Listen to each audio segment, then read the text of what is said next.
रे रे नो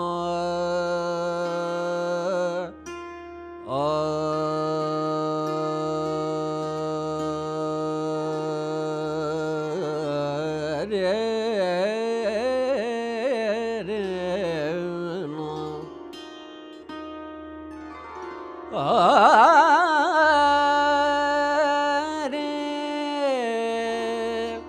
रे ना रे नो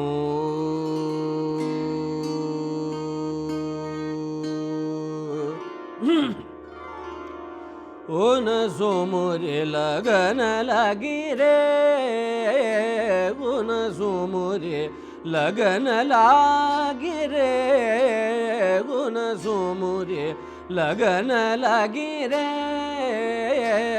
मैं तो तन मन धन सब वारू रे मैं तो तन मन धन सब वारू रे ओ न सो मोरे लगन लगी रे ओ न सो मोरे लगन लगी रे लगन लगी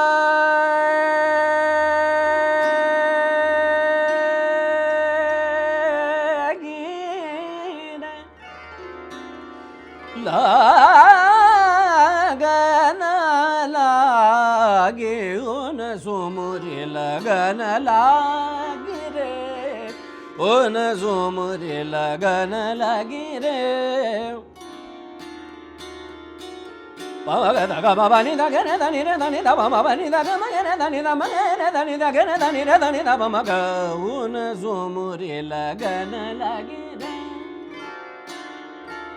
पावा गा गा बाबा नि दा म गे ने दा नि दा गे ने दा नि रे दा नि दा म गा म बा नि दा रे दा नि दा म बा दा नि म नि म दा बा म गा म गे रे दा ओ न सो मोरे लगन लगी रे ओ न सो मोरे लगन लगी रे लगन लगी रे लगन लगी रे रे रे रे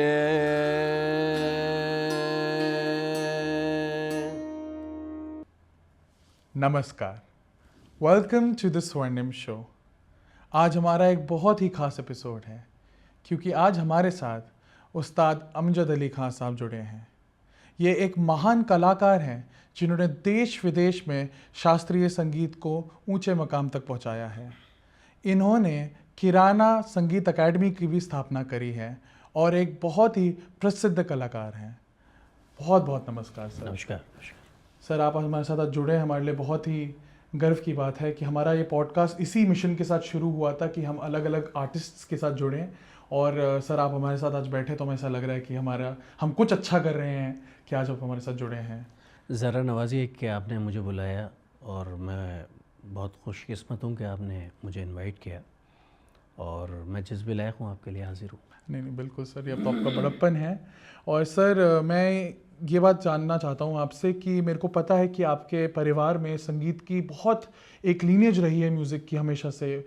तो ये जो शुरुआत हुई संगीत की, इसके बारे में कुछ बताएंगे? क्योंकि मुझे ऐसा लगता है कि जब आप एक संगीत के परिवार से आ रहे होते हैं तो एक अलग ही प्रेशर रहता है आप पे कि आपके घर में तो संगीत है। तो इसके बारे में आप थोड़ा बताएंगे?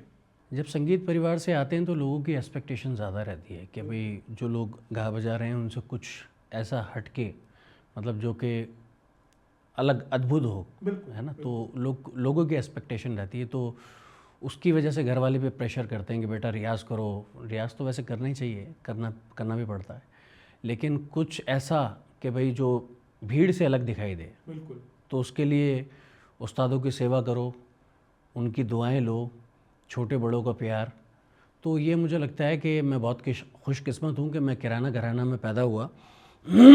और ये महाराजा करण जो थे, जो कि महाभारत में थे, उनके ज़माने से है किराना घराना। और नायक गोपाल जी जो उसके संस्थापक हैं, उनसे किराना घराना चला। अच्छा। तो आज पीढ़ी दर पीढ़ी हमारे यहाँ चला आ रहा है। मेरे दादा उस्ताद अब्दुल हक खां साहब, मेरे नाना उस्ताद शगुर खां साहब, जिनको पहला पद्मश्री मिला सारंगी में, और उनके फादर, फिर उनके फादर, कई पीढ़ियों से ये चला आ रहा है। तो मेरे छोटे भाई उस्ताद अरशद अली ख़ान भी गाते हैं, मेरे फादर भी गाते थे, उस्ताद अख्तर नवाज़ खां साहब जिनसे मेरी तालीम शुरू हुई। मेरे दोनों मामू उस्ताद मुबारक अली खां साहब और उस्ताद मशकूर अली खां साहब, जो मेरे उस्ताद भी हैं, मेरे मामू भी हैं। तो घराने में आँख खोल के मैंने उनको ही देखा और उनसे मैंने, ऐसा नहीं है कि मेरे मामू थे या मेरे उस्ताद थे तो मैंने खिदमत करी, उनकी मैंने हर तरह से खिदमत करी है और मैं आज भी उनकी खिदमत के लिए कभी पीछे नहीं हूँ। मैं चाहता हूँ कि वो मुझे इसी तरह सिखाते रहें, अल्लाह उनको 1000 साल की उम्र दे और मैं उनकी खिदमत करता रहूँ। बिल्कुल बिल्कुल, मुझे लगता है ये बहुत बड़ी बात है कि अपने गुरुओं की ये जो आप इज़्ज़त कर रहे हैं, जिस तरीके से ये जो मतलब खिदमत तो एक बहुत छोटा ज़रिया हो गया, जो वो ज्ञान देते हैं उसकी तो कोई, उस्ताद के लिए तो इंसान अपने आप को लुटा दे, अपने आप को ख़त्म कर दे तो भी वो कम है, क्योंकि उस्ताद जो चीज़ देते हैं वो आप सारी ज़िंदगी, आपकी पीढ़ी दर पीढ़ी आपके शागिर्द उसको यूटिलाइज़ करते हैं और मुझे लगता है कि वो इतना बड़ा ख़जाना होता है कि आप कई पीढ़ियों तक बांट सकते हैं। बिल्कुल बिल्कुल बिल्कुल। और मुझे लगता है कि ये बहुत खास बात है एक घराने दर घर से होने की। और आपने जैसे बताया कि आपके पहले गुरु आपके पिताश्री रहे हैं, तो आप उनके बारे में कुछ बताएंगे कि उनका कैसा रहा है? जो मेरे पिताश्री मुझसे, एक्चुअली मैं अपनी, जो मेरी बड़ी बहन है वो मुझसे 10 साल बड़ी है। अच्छा। मैं थोड़ा लेट हुआ था तो वो, मैं लाडला था घर का, हम्म। तो उन्होंने कभी मुझ पे प्रेशर नहीं किया किसी चीज़ का, वो कि भाई तुम्हें ये नहीं करना है, वो मेरा जो मन करता था मैं वो करता था। लेकिन एक समय ऐसा आया, मेरे फादर एक जगह नौकरी करते थे, गाना सिखाते थे वहाँ पे, तो अचानक से उनकी नौकरी छूट गई। अच्छा। और मुझ पे ज़्यादा प्रेशर आ गया। मतलब मुझ पे प्रेशर क्या आया, मैं खुशकिस्मत मानता हूँ अपने आप को कि मुझे अकल आ गई उस टाइम और मैंने सही टाइम पे, क्योंकि आँख खोल के तो म्यूज़िक देखा ही, वो कानों में था, रियाज भी करते थे, लेकिन कभी कभी आपके ऊपर अचानक से ऐसा प्रेशर आ जाता है कि आप सोचते हैं कि भैया आप तो करना ही है। हाँ जी, हाँ। तो इस सिचुएशन में मैं आ गया था और अल्लाह का करम रहा कि मुझे अल्लाह ने इस चीज़ के लिए चुना होगा।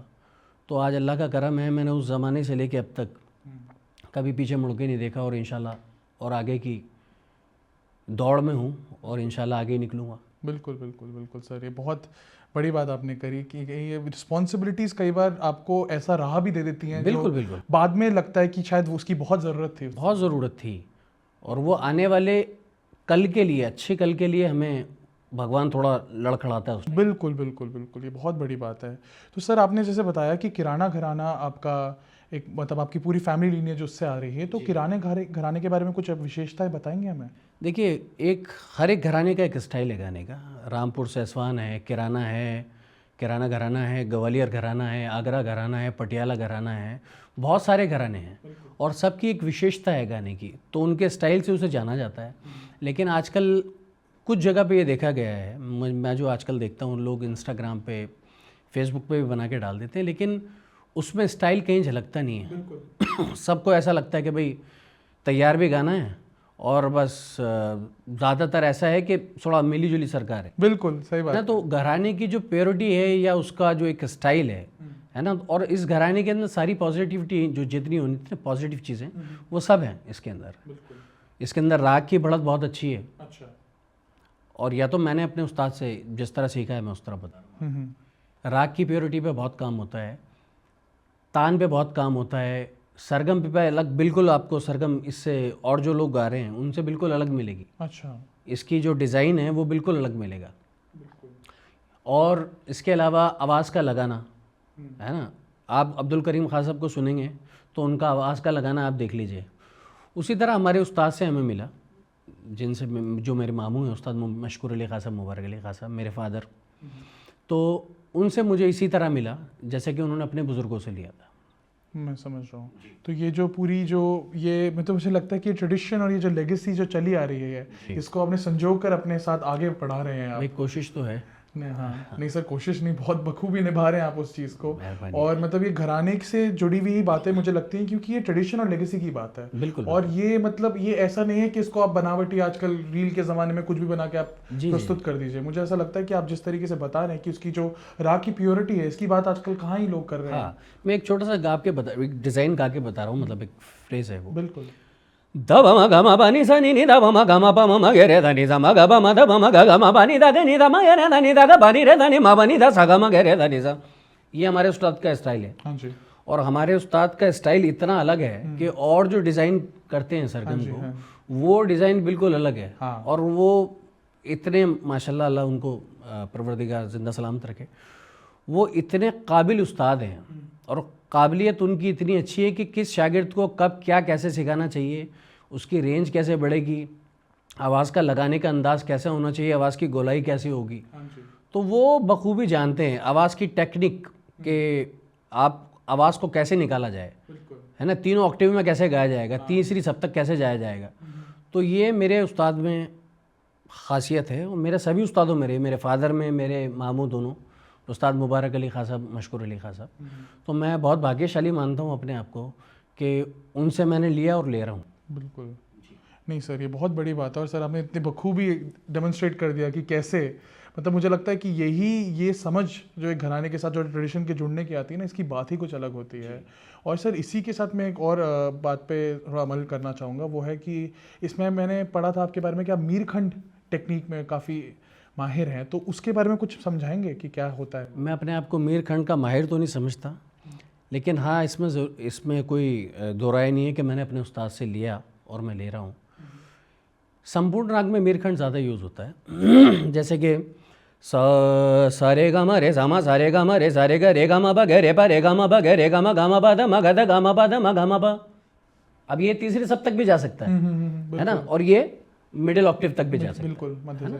तो ये टक लेंगे क्या। और जैसे छूट नि रे ग म प म ग रे नि रे ग म प म ग रे ध नि रे ध नि द प म ग म द रे ग द प म ग रे ध, है ना। छूट मीरखंड ज़्यादातर हमारे घराने में यूज़ होता है। और मुझे लगता है कि हर घराने की एक विशेषता, जैसे कि मैंने बताई, हमारे घराने की विशेषताओं में से ये भी एक है। अच्छा जी, द मीरखंड टेक्निक। जी जी जी। और इसको और लोगों ने भी आप आमिर खान साहब को सुनेंगे, उन्होंने भी गाया है। उसके अलावा आप बहुत सारे और आर्टिस्ट हैं, पंडित जी हैं, पंडित भीमसेन जोशी, और भी जितने भी अच्छे अच्छे आर्टिस्ट हैं, सब गाते हैं। तो मुझे अच्छा लगता है, उनसे भी मैं सीखने को मुझे मिलता है कि वो किस तरह गा रहे हैं। बिल्कुल।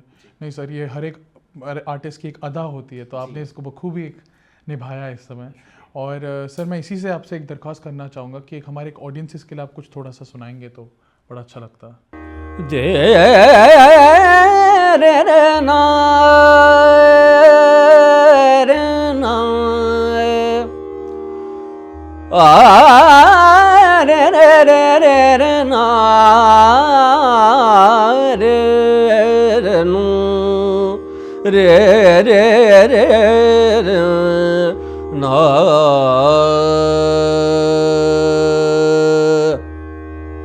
रे ना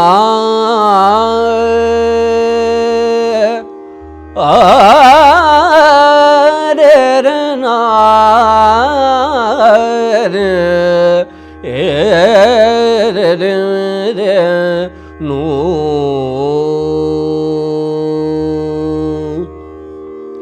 पिया की नजरिया जादू भरी, पिया की नजरिया जादू भरे मोहलियो मन प्रेम गगरी, मोहलियो मन प्रेम गगरी। पिया की नजरिया जादू भरी, पिया की नजरिया जादू भरे कवन जतन अब करिए आली, कवन जतन अब करिए आली, नाही परे मुए चैन गगरी, नाही परे मुए चैन गगरी।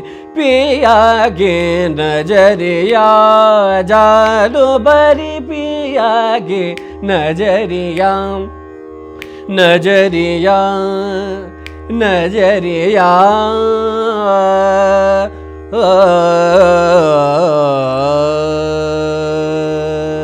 बहुत खूब सर, बहुत बहुत बहुत खूब सर। ये बहुत हमें अच्छा लगा, आपने इस तरीके से प्रस्तुति करी, इतनी सुंदर बंदिश है ये, मतलब दिल को छू जाती है।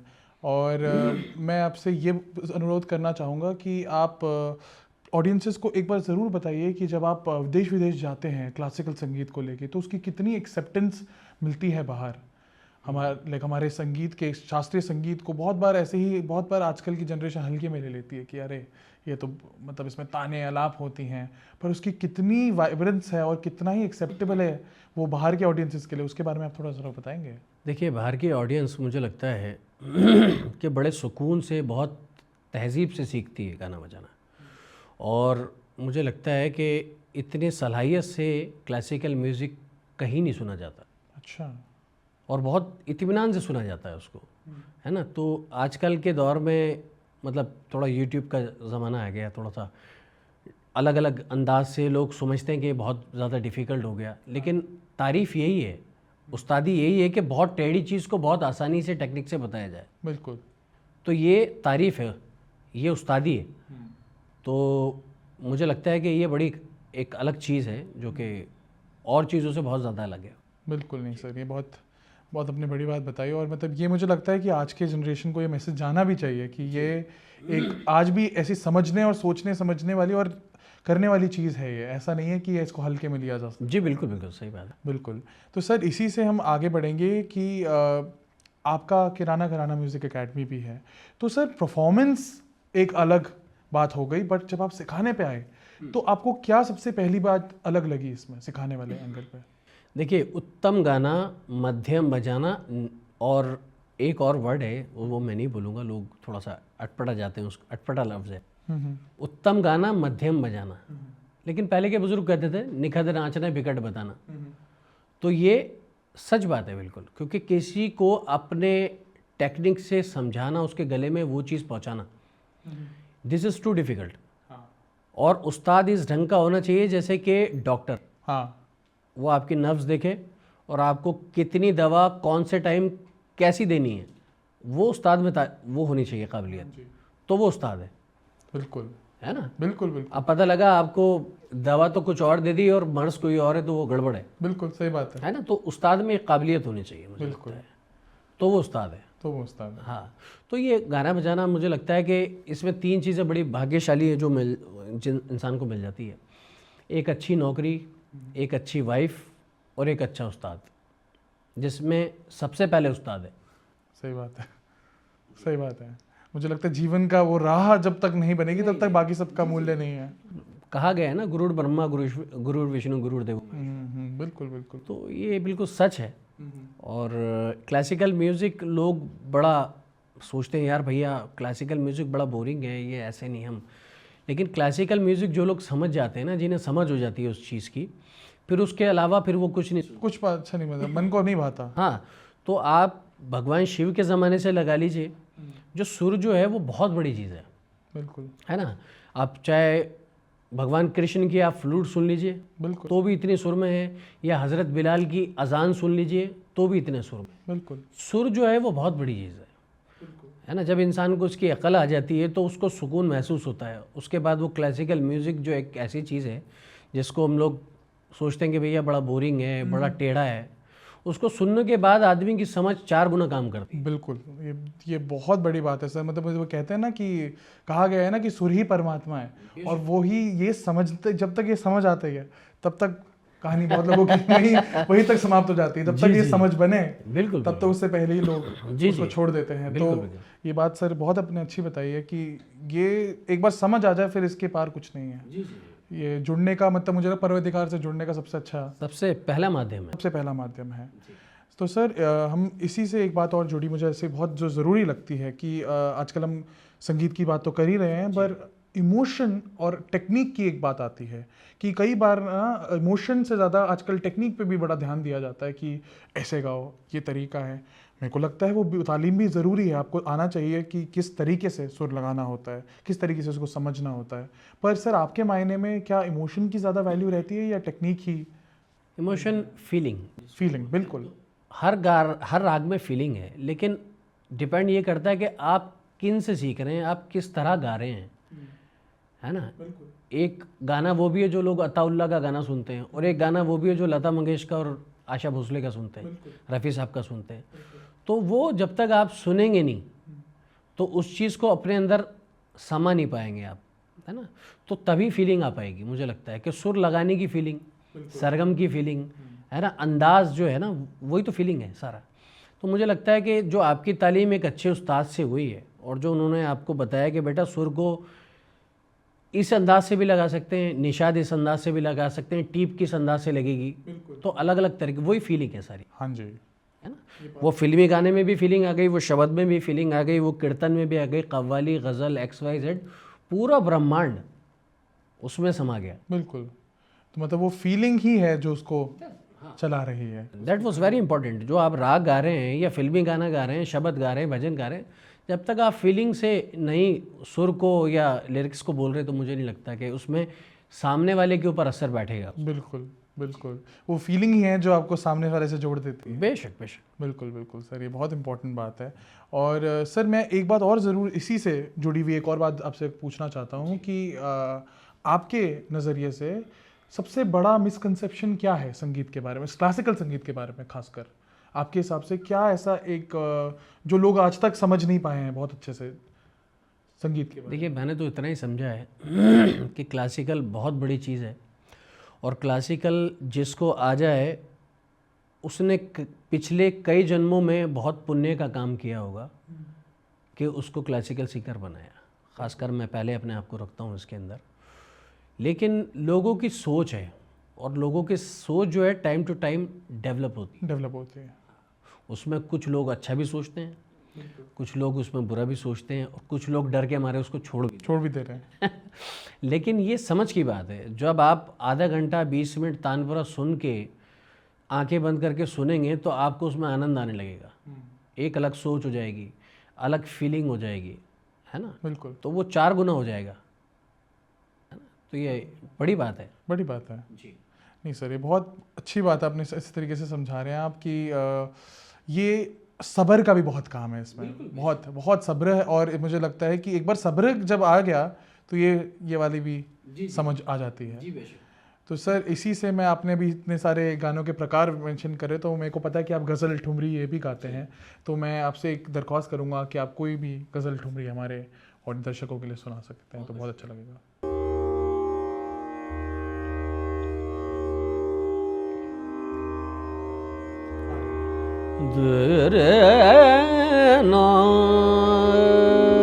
स्वर मंडल थोड़ा कम।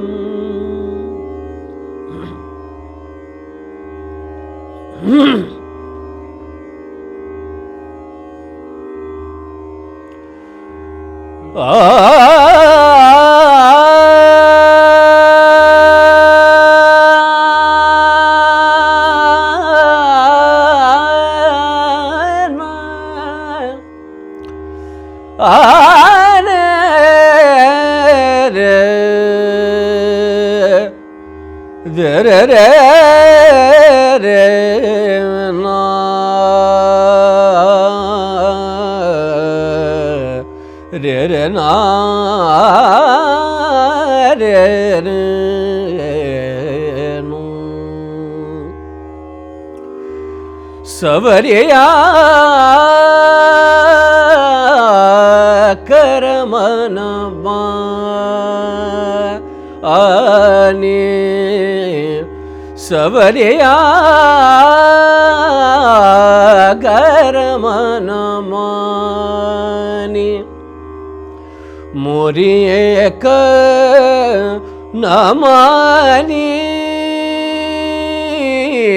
कर मन मानी सवरिया कर मन मानी लगा जतन करूं बात ना माने सवरिया कर मन माने मोरी एक न मानी कर मन माने कर मन माने कर मन मानी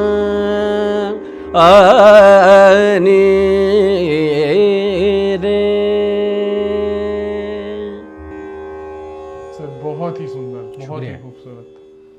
सर इसी के साथ हम अपने रैपिड फायर राउंड की तरफ बढ़ेंगे।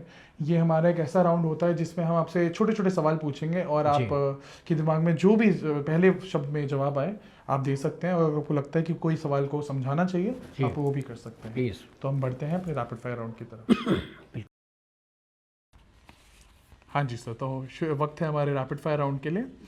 और एक राग जो दुआ की तरह महसूस होती है। सब राग दुआ की तरह महसूस होते हैं, गाने वाला उसको किस तरह बरत रहा है ये इम्पोर्टेंट। बिल्कुल सर, बिल्कुल, बहुत बड़ी बात है।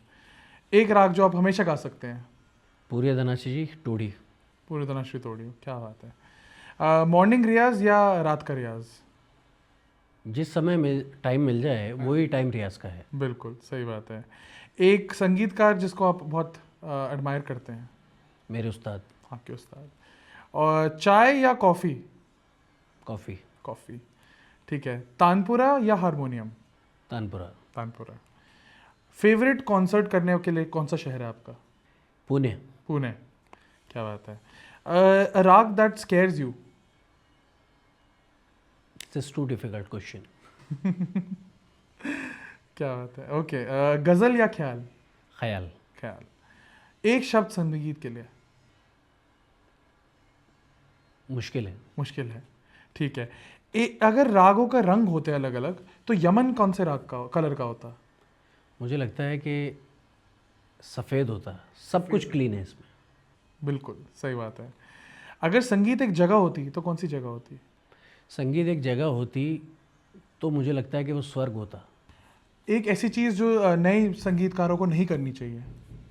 नए संगीतकारों को बिल्कुल नहीं करनी चाहिए, वो चीज़ है बेईमानी अपने उस्ताद से। बिल्कुल, बहुत बड़ी बात है। और मेरे उस्ताद के, मेरे फादर के बहुत सारे ऐसे शागिर्द हैं जिन्होंने बड़ी बेईमानी से लिया ये चीज़ सोच के कि हमें अभी कुछ दिन के बाद यहाँ से टाटा कर देना है। बिल्कुल बिल्कुल। तो वो गाना बजाना मुझे लगता है कि वो मुख्तसर रह जाता है, थोड़ा बहुत रह जाता है, लेकिन उस्ताद की दिल जो प्यार होता है वो दिल में होता है, वो किसी को दिखाया नहीं जाता।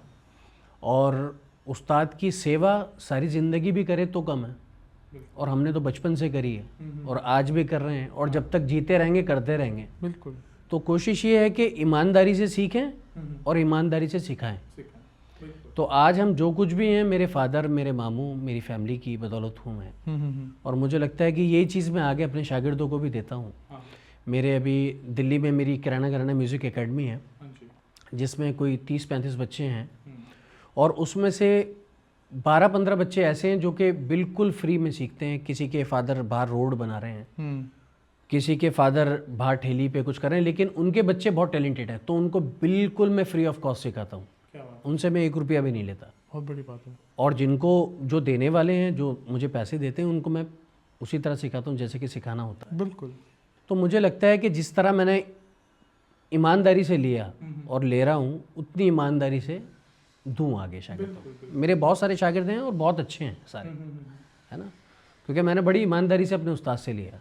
नहीं बिल्कुल सर, ये बहुत बड़ी बात है। मतलब अपने उस्ताद से बेईमानी करके तो कहीं आप जा ही नहीं बिल्कुल नहीं जा सकते। बिल्कुल नहीं सर, ये बहुत बड़ी बात है आप जो बता रहे हैं। और सर अगर आपसे पूछा जाए कि सुबह का राग या रात्रि का राग, कौन सा आप चुनेंगे? जो समय पे अच्छा गाया जाए और जिसका समय पे मूड बन जाए वही अच्छा राग है। बिल्कुल बिल्कुल। एक राग जो आपको एकदम ऐसा लगता है कि बहुत शांत कर देती है माहौल को? जोग। जोग, ओके। आपके फेवरेट कंपोज़र कौन है? खयाम साहब। खयाम साहब। अलाप या तान? अलाप। अलाप। अगर एक म्यूजिशियन जिसने आपको बहुत डीपली इंस्पायर करा है? पंडित भीमसेन जोशी। अगर आप एक संगीतकार ना होते तो आप क्या होते?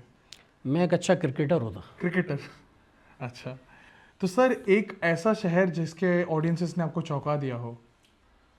पुणे सवाई के अंदर म्यूज़िक फेस्टिवल में मैं गा रहा था, और मेरा जिस दिन गाना था उससे एक दिन पहले मैं होटल में पहुंचा, और मैंने एक दूसरे दिन का शेड्यूल देखा तो उसमें लाइनअप बड़ी ख़तरनाक थी। पहले मेरा गाना, फिर मेरे गाने के बाद नीलाद्री भाई के सितार, फिर उसके बाद जसराज जी का गाना, फिर उसके बाद प्रभात्री जी का गाना। तो मुझे रात को नींद मेरी बेकल हो गई और मैं बड़ा परेशान, लेकिन मैंने 2 बजे करीब गद्दा नीचे डाला और मैं लेट गया, उल्टा हो गया। मैंने कहा भैया अल्लाह मालिक है, अब जो होगा देखा जाएगा। इतना अच्छा रिस्पांस रहा कि मैंने पहली बार वहाँ गया था और उस दिन कम से कम 25-30 हज़ार पब्लिक थी। अच्छा। हाँ, और उस पब्लिक ने मुझे वंस मोर बोला कि आप गाइए, और नीलाद्री भाई सितार लेके खड़े थे।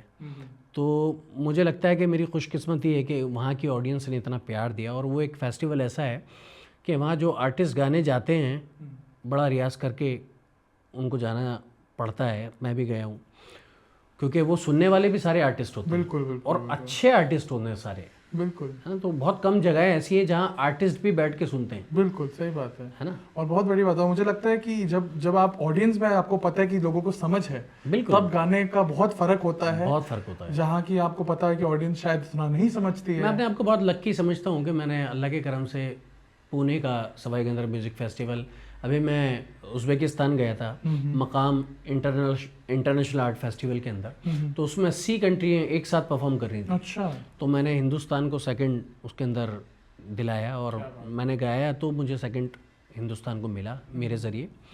तो मुझे लगता है कि परफॉर्मेंस जो होती है वो बहुत बड़ी चीज़ है। बिल्कुल बिल्कुल। और जो आप अल्लाह को हाजिर नाजिर करके उनको याद करके शुरू होते हैं और अपने उस्तादों का नाम लेके शुरू होते हैं, तो मुझे लगता है कि अल्लाह ताला मदद करता है। बिल्कुल बिल्कुल सच बात है सर। ये बहुत बहुत बड़ी बात आपने बताई। और सर मेरा आखिरी सवाल आपसे ये है कि एक कॉन्सर्ट के बाद आपका सबसे पसंदीदा खाना क्या होता है?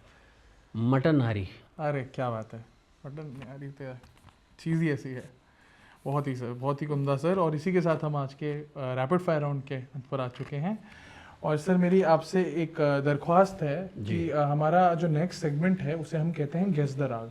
और इसमें हम आपसे दरख्वास्त करेंगे कि आप 20-20 सेकंड के थोड़े से अलाप या कुछ भी मुखड़ा गा के हमारे और दर्शकों के लिए आप गा दीजिए। और वो क्या है कि कमेंट सेक्शन में गेस करेंगे। तो कमेंट सेक्शन में वो गेस करके बताएंगे कि कौन सा राग आपने गाया है दोनों के लिए। ठीक है। दे रे रे रे रे रे ना रे रे, जब चले हनुमत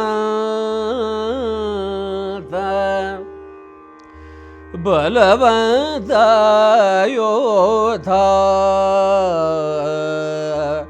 एक पलक में इंद्र छुड़ायो, ओ जब चले हनुमत। ये पहला मुखड़ा बिल्कुल। गीत दुणित गगदीम न देर देर दानु नाचराई गौरे ताम दे ताम तय तदय किट तक गीत दुणित गगदीम न देर देर दानु नाचराई गौरे ताम दे ताम तय तदय किट तक गीत दुणित गगदीम। तो सर ये बहुत ही उम्दा आपने प्रस्तुति दी और ये बहुत अच्छा लगा। Thank you so much. और हमारा आगे का सवाल ये है कि सर आजकल ट्रेडिशन को बरकरार रखना की महत्व तो हमें समझ आ ही रहा है कि कितना ज़रूरी है, लेकिन उसके साथ साथ आपके हिसाब से कितना ज़रूरी है इनोवेट करना? क्योंकि आजकल क्या है कि रील वाला ज़माना है, लोगों के अटेंशन स्पैन कम है, तो ऑडियंसेस तक अपना काम पहुंचाने के लिए कई बार हमें एज आर्टिस्ट इनोवेट करना पड़ता है। तो आप बताएंगे कि आप इस चीज़ को कैसे अप्रोच करते हैं? मुझे लगता है कि आजकल बहुत टेक्निकल चीज़ें चल गई हैं, जैसे कि पॉडकास्ट हो गया, और मुझे बड़ा अच्छा लगा कि आपने जिस तरह का माहौल बनाया हुआ है अपने यहाँ, ये बहुत कम जगह पे होता है। मुझे लगता है कि ये माध्यम भी बहुत अच्छा है उसके लिए। पॉडकास्ट में अच्छे आर्टिस्ट को बुलाना, उनको सुनना, गाने बजाने की विशेषताओं को समझना, उनको समझाना, तो मुझे लगता है कि ये धीरे धीरे फिर किसी राग को लेके उसमें फिल्मी गाना या भजन कीर्तन कव्वाली शबद ओवरऑल जितने भी, या किसी स्टेट्स का फोक म्यूज़िक, तो उससे हम लोग ज़रा जल्दी उसको कैच कर सकते हैं। बिल्कुल सर। तो सर आपने अभी पॉडकास्ट की बात करी, तो मैं आपसे ये भी ज़रूर पूछना चाहूँगा कि बहुत सारे पॉडकास्ट आजकल चलते हैं और मतलब हमने भी जब स्टार्ट करा था तो हमने भी रिसर्च करी थी, हमने भी आसपास देखा था कि किस तरीके से किस माध्यम से करा था, और हमारा गोल यही था कि हम आर्टिस्ट्स के साथ उनके लिए डेडिकेटेड एक शो बना पाए जहाँ पे हम लोग उनके साथ कोलैबोरेट करें। तो सर बट आजकल बहुत सारे पॉडकास्ट पे देखने को भी मिलता है कि लोग कुछ भी बोलते हैं, बहुत बार ऐसा भी होता है कि कोई लोग कुछ भी बोल देते हैं। तो सर आपको क्या लगता है कि सारे जो पॉडकास्ट हैं उस पर क्या सही ज्ञान दिया जा रहा है या? स्वनिम जी, बड़ा अच्छा सवाल किया, माफ़ी चाहूँगा आपकी बात काट रहा हूँ। बिल्कुल बिल्कुल। लोग अधिकतर तौर पे पॉडकास्ट में झूठ बोलते हैं। अच्छा। और वो अपनी मार्केट वैल्यू बढ़ाने के लिए झूठ को सच और सच को झूठ बोलते हैं। कोई कहता है कि मेरे फादर ने सारंगी बजाई और जब भारत आज़ाद हुआ, जबकि हर जगह पे देखा गया है कि जो सीनियर म्यूजिशियन कलाकार होते हैं वो आगे, एक हैं कलाकार हमारे मतलब दिल्ली के ही कलाकार हैं, लेकिन उन्होंने बोला कि हमारे फादर ने सारंगी बजाई जब भारत आज़ाद हुआ। जबकि मेरे नाना जो थे उस्ताद शकूर खां साहब, वो पहले पद्मश्री थे और ऑल इंडिया रेडियो के स्टाफ आर्टिस्ट थे, सबसे सीनियर, मोस्ट सीनियर। तो जब भारत आज़ाद हुआ तो उनकी सारंगी बजी थी। उसके अलावा भी बहुत लोग बहुत आगे झूठ बोलते हैं कि हमने ये किया, हमने वो किया। किसी ने अपने उस्ताद से देखा लेकिन नाम वो अपने फादर का ले रहा है। हाँ जी बिल्कुल। अधिकतर तौर पे तो लोग ज़्यादातर झूठ बोलते हैं। कि मुझे लगता है कि इस पे झूठ नहीं बोलना चाहिए, क्योंकि आप इस पे आके झूठ बोल रहे हैं तो आप गलत मैसेज दे रहे हैं। बिल्कुल। और आप अपने आप से झूठ बोल सकते हैं लेकिन अल्लाह से झूठ नहीं बोल सकते आप। किसने आपको कितना सिखाया है और उसकी नज़र में सब है, वो देख रहा है आपको। तो मुझे लगता है कि जो आप बेईमानी करेंगे तो कहीं नहीं जाएंगे। शायद एक पॉडकास्ट में आ जाएंगे, दूसरे में आ जाएंगे, 4 में आ जाएंगे, 10 में आ जाएंगे, उससे ज़्यादा कुछ नहीं कर पाएंगे। तो ईमानदारी बहुत बड़ी चीज़ है गाने बजाने में। तो जिस तरह आप लें, जिस तरह आपने लिया उसी तरह ईमानदारी से दें भी। और उसके अलावा उस्ताद के प्रति, अपने गुरु के प्रति उतना भी थोड़ा सा तहजीब रखें उनकी फैमिली के लिए कि आपको किस ढंग से सिखाया गया, आपने वहाँ पे खाया, आपने वहाँ सीखा, फ्री ऑफ कॉस्ट सीखा, तो आपको वहाँ के बच्चों की भी इज्जत करनी चाहिए। बिल्कुल बिल्कुल बिल्कुल। नहीं सर, ये बहुत बड़ी बात है। मतलब ये जो गुरु शिष्य परंपरा जो है, इसकी जो महत्वता है, जो सैंक्टिटी है, वो मेंटेन होनी बहुत ज़रूरी है, मुझे ऐसा लगता है। क्योंकि आज भी मुझे लगता है कि एक अच्छा गुरु जीवन बदलने के काबिल, मतलब काबिल बना देता है, बिल्कुल। मतलब जीवन में पूरे हर हालात से जूझने के लिए, लड़ने के लिए आपकी तैयारी सबसे पहले आपके गुरु ही कराते हैं। बेशक। तो सर ये हमने बहुत ज़रूरी बात बोली कि सच बोलने का संगीत से बहुत बड़ा एक जुड़ाव है। तो सर इसी के साथ मेरा एक और अब सवाल ज़रूर है कि ये थोड़ा सा अलग होगा पॉडकास्ट और इन चीज़ों से। वो ये है कि रागों की हम अक्सर बात करते हैं और बहुत बार लोग हमारे शो पर आते हैं तो वो राग की बात सुनते हैं।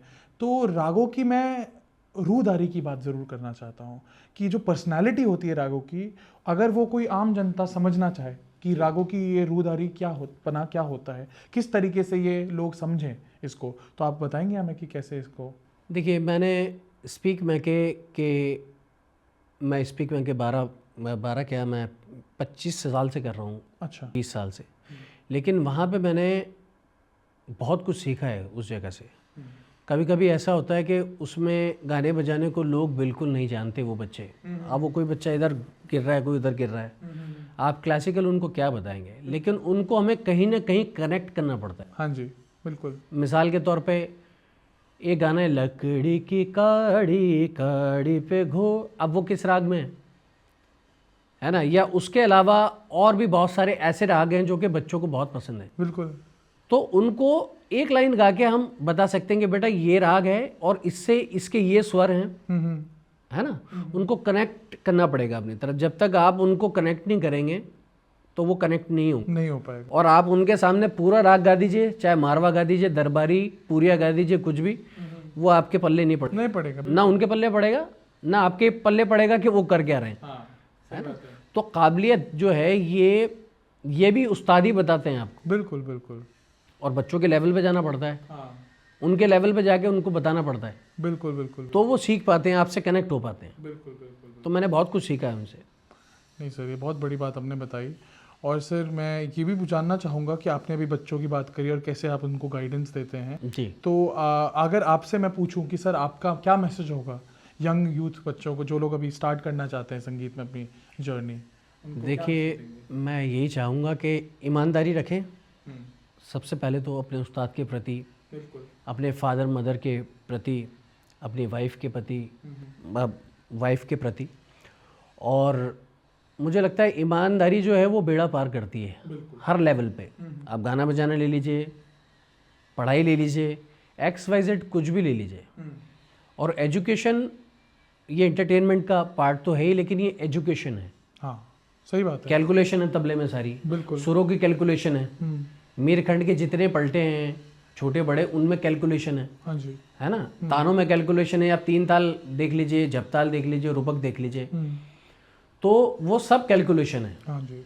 है ना। तो मुझे लगता है कि आप ईमानदारी से सीखें, ईमानदारी रखें हर फील्ड में, तो आपको अल्लाह ताला खुद रास्ता दिखाएगा आगे जाने का। सर, बहुत बहुत ज़रूरी बात बोली आपने, और मेरे को लगता है यही एक सही जगमोड़ है जहाँ पे हम अपना आज का पॉडकास्ट ख़त्म कर सकते हैं। और बहुत ही सर, बहुत बहुत धन्यवाद। आज बहुत बहुत शुक्रिया सोनीम साहब, आपने मुझे बुलाया। आपका मैं दोबारा से शुक्रिया अदा करता हूँ कि आपने मुझे बुलाया, और मुझे उम्मीद है कि आप मुझे दोबारा भी बुलाएंगे। बिल्कुल बिल्कुल बिल्कुल सर, बिल्कुल सर। Thank you. और मेरे पास आपके लिए एक छोटा सा एक हैम्पर है सर। अरे वाह वाह वाह वाह वाह, बहुत बहुत शुक्रिया, बहुत थैंक यू। मैं इसको यहीं रख देता हूँ।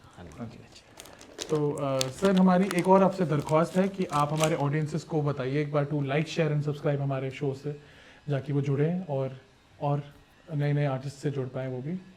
मेरी आप सब लोगों से गुजारिश है, स्वनीम साहब जिनके बेटे हैं और ये ख़ुद भी बहुत काबिल इंसान हैं, आपने देखा ही होगा, इनकी मदर बहुत काबिल हैं, अच्छे आर्टिस्ट हैं, अच्छे म्यूजिशियन हैं। तो आप लोग ज़्यादा से ज़्यादा इसको सब्सक्राइब करें और ज़्यादा से ज़्यादा इसको आगे शेयर करें। मेरी दुआ इनके पूरे शोज़ के लिए, बेस्ट विशेस हैं कि ये शोज़ खूब आगे बढ़े और इसमें नए नए आर्टिस्ट आते रहें और मैं भी आता रहूं, और हम लोग खूब आगे इस म्यूज़िकल जर्नी को लेके जाएं। बहुत बहुत शुक्रिया, थैंक यू। बहुत अच्छा सर, बहुत अच्छा लगा, आपने इतनी बड़ी बड़ी बातें करी हमारे लिए। और सर, मेरी एक और आपसे दरख्वास्त है, हमारे शो का एक ट्रेडिशन है कि हम हमारे शो को हमेशा एक संगीत के साथ ही एंड करते हैं। तो आपसे एक दरख्वास्त है कि अगर आप ऑडियंस के लिए एक पीस सुना देते तो बहुत अच्छा लगता। थोड़ा धनि द ग म धनि द ग म रे नि द सा नि द ग म ग नि द सा। मेरी एक बड़ी फेवरेट गज़ल है, मेरे वालिद साहब की कॉम्पोजिशन है, लेकिन मैं 2 लाइन आपके सामने गा रहा हूँ। तेरी बेवफाई का शुक्रिया, तूने जीना मुझको सिखा दिया। तेरी बेवफाई का शुक्रिया, तूने जीना मुझको सिखा दिया। तेरे गम में चैन सा मिल गया, तेरे दर्द ने वो मज़ा दिया। तेरे बेवफाई का शुक्रिया, तूने जीना मुझको सिखा दिया। तेरे गम में चैन सा मिल गया, तेरे दर्द ने वो मज़ा दिया। तेरे बेवफाई का शुक्रिया। बहुत बहुत थैंक यू। इसी के साथ हम आज के एपिसोड के अंत पर आ चुके हैं। आशा है आपको आज का एपिसोड पसंद आया हो। हम इसी तरह अलग अलग आर्टिस्ट्स के साथ कोलैबोरेट करते रहेंगे। आप प्लीज़ लाइक करें, शेयर करें और सब्सक्राइब करें। जब आप सब्सक्राइब करते हैं तो हमें बहुत बहुत मनोबल हमारा बढ़ता है। नहीं, ये ठीक करेंगे, सॉरी गलत बोल दिया, दोबारा लेते हैं। 1 2 3 गो। हम इसी के साथ आज के एपिसोड के अंत पर आ चुके हैं। हम आशा करते हैं आपको आज का एपिसोड पसंद आया हो। प्लीज़ लाइक करें, शेयर करें, सब्सक्राइब करें। जब सब्सक्राइब करते हैं तो हमारे शो को बहुत प्रोत्साहन मिलता है और हमारा यही जर्नी और आगे कंटिन्यू रहती है। तो इसी तरह मुस्कुराते रहिए। मैं मिलूँगा आपको अगले एपिसोड पे। नमस्कार।